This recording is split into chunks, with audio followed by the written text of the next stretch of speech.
ওই যে দেখেন চুলের কাটিং কি মাশাআল্লাহ। সারা রাত ফেসবুক মেসেঞ্জারে চ্যাট করে, একজনের 3টা 4টা গার্লফ্রেন্ড, এক একটা মেয়ের 4টা 5টা করে বয়ফ্রেন্ড। হুজুর এইগুলো আপনি বুঝবেন না, প্রেম করবো সবার সাথে কিন্তু বিয়ে কাউরে করবো না। আপনারা মনে করছেন আমি বুঝি না? এই ছিঁড়া প্যানের সংস্কৃতি মুসলমানদের না, ওই বড় চুল কাটার সংস্কৃতি, ওই চুলের ভিতরে কালার দেওয়ার সংস্কৃতি মুসলমানদের না। এই সংস্কৃতি ওই ইহুদি খ্রিস্টানদের। যারা চাচ্ছে মুসলমানকে কোনোভাবে গ্রাস করতে পারবে না, তারা জানে বদরের যুদ্ধে নবীর সাহাবী মাত্র 300, আর ওই আবু জাহেলের লোকের অভাব নেই 1000-এর উপরে। তাদের কাছে অস্ত্র শস্ত্র গোলা বারুদ, আমার নবীর সাহাবীদের কাছে শুধু খেজুর পাতার ডাল। ওই 313 জনের সাথে অত হাজার হাজার সৈন্যরা পারে নাই। ইহুদি খ্রিস্টানরা আমাদের থেকে কোরআন শরীফ ভালো রিসার্চ করে, তারা জানে আমাদের থেকে ভালো রিসার্চ করে, তারা জানে যে মুসলমানদের সাথে সরাসরি সংঘাত জড়ালে, সরাসরি যুদ্ধ ঘোষণা করলে মুসলমানদের পক্ষে আল্লাহর পক্ষ থেকে শক্তি নাজিল হবে, আল্লাহর পক্ষ থেকে গজব নাজিল হবে। এই জন্য মুসলমানদেরকে এইভাবে মারা যাবে না।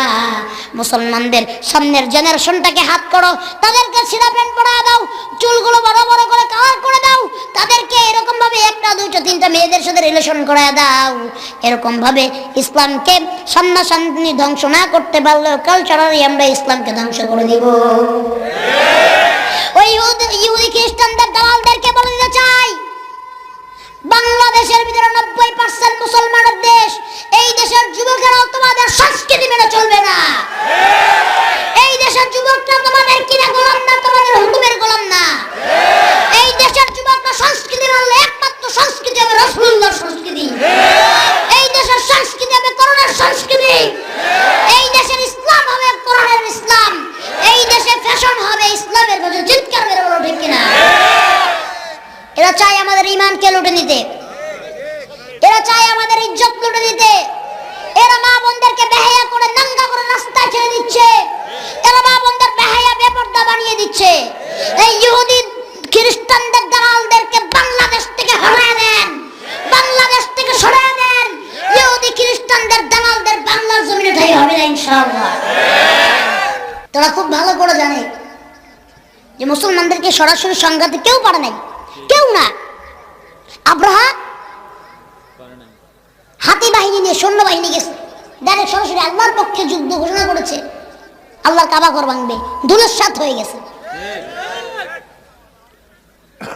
নমরুদ সরাসরি আল্লাহর নবী ইব্রাহিম আলাইহিস সালামকে আগুন জ্বালিয়ে দিয়েছে, ধুলিস্যাৎ হয়ে গেছে।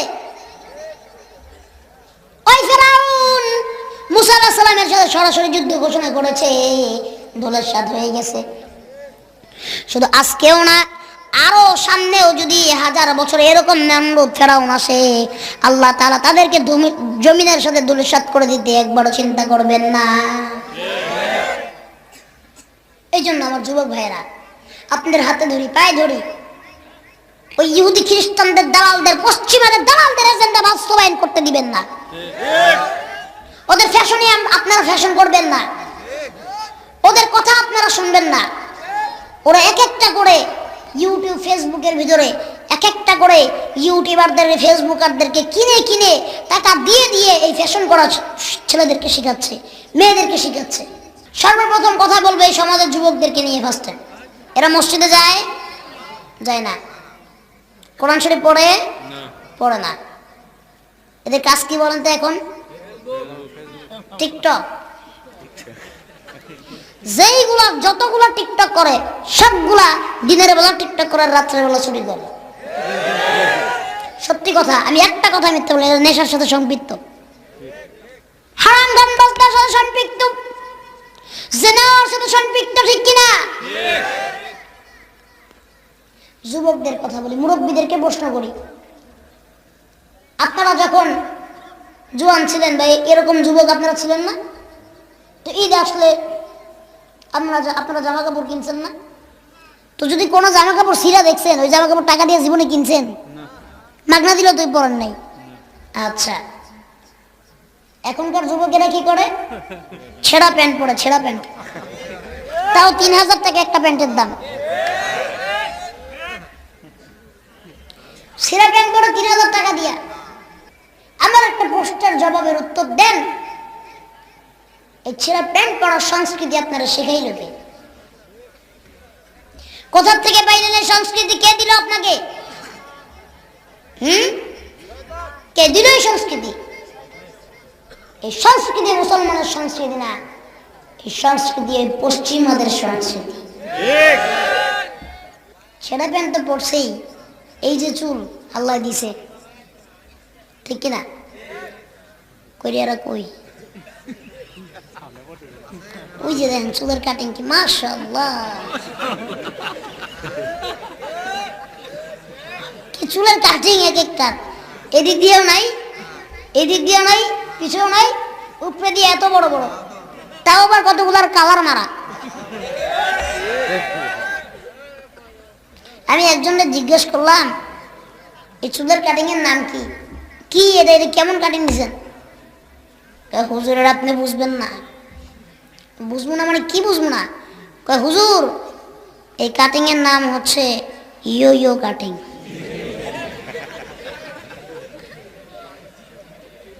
জিজ্ঞেস করলাম ছিঁড়া প্যান্ট পরছেন কোন থেকে? প্যান্ট ছিঁড়া কে?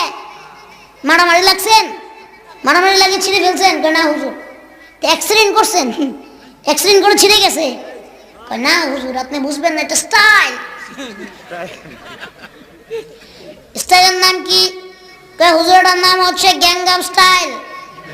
ছিঁড়া প্যান্ট আর বড় বড় চুল, লম্বা লম্বা চুল, আর চুলের ভিতরে কালার করা, এমন কালার মারছে ওই চুল দেখলে আপনি বলবেন যেটা চুল না ঝাড়ু। ঝাড়ুর কালার করছে, ঝাড়ুর কালার। আছে না নাই? আর এই যে কই জানি মোবাইল, কই এই যে মোবাইল আসছে, এই মনে করেন যে এটা কোনো পাইলেই হয়েছে, সারা রাত ফেসবুক, ঠিক কিনা? সারা রাত ফেসবুক মেসেঞ্জারে চ্যাট করে, একজনের 3টা 4টা গার্লফ্রেন্ড। এই যে এখন কথা কয় না, এক একটার 3টা 4টা করে গার্লফ্রেন্ড, আর এক একটা মেয়ের 4টা 5টা করে বয়ফ্রেন্ড। একজনে মিলে 4-5 জনের সাথে প্রেম করে, আসে না নাই? আবার একটা মেয়ে 4টা 5টা ছেলের সাথে প্রেম করে না, আসে না নাই? হুজুর এগুলো আপনি বুঝবেন না। প্রেম করবো সবার সাথে, কিন্তু বিয়ে কাউরে করবো না। এটার নাম কি বলে হুজুর? এটার নাম হচ্ছে লিভিং রিলেশনশিপ। নাম কি? Living relationship. আপনারা মনে করছেন আমি বুঝি না? হ্যাঁ, ফেক আইডি খুলে, ফেক আইডি। এই নাম কি? দাঁড়ায় বলেন। আব্দুল্লাহ হাসিব, ধরনের নাম হাসিব। এই ফেক আইডি খুলবে, মনে করেন একটা মেয়ের ছবি দিয়ে নাম দিবে হাসিনা। নাম দিছি কি? হাসিনা, কিন্তু কিন্তু মেয়ে না, এই ছেলে, ঠিক কিনা? হ্যাঁ, তারপরে একটা মনে করেন সুন্দর একটা মেয়ের ছবি লাগাবে, আছে না নাই? না, তাকে আমি বলতেছি না, উদাহরণ শুনুন, ঠিক কিনা? এই মেয়ে, আপনার নাম কি? এটা নাম কি? কি নাম? হ্যাঁ, কাউসার, সামিউল। নাম হলো সামিউল, লিখবে আমার নাম সেলিনা, আছে না নাই? এ ছেলে দিবে কি মেয়েদের পিকচার, আর আরেক ছেলে মনে করেন মেয়ে ভাইবা তার সাথে চ্যাট করবে। চ্যাট করার পরে বলবে আমার ফোনে ব্যালেন্স শেষ, 20টা টাকা দাও।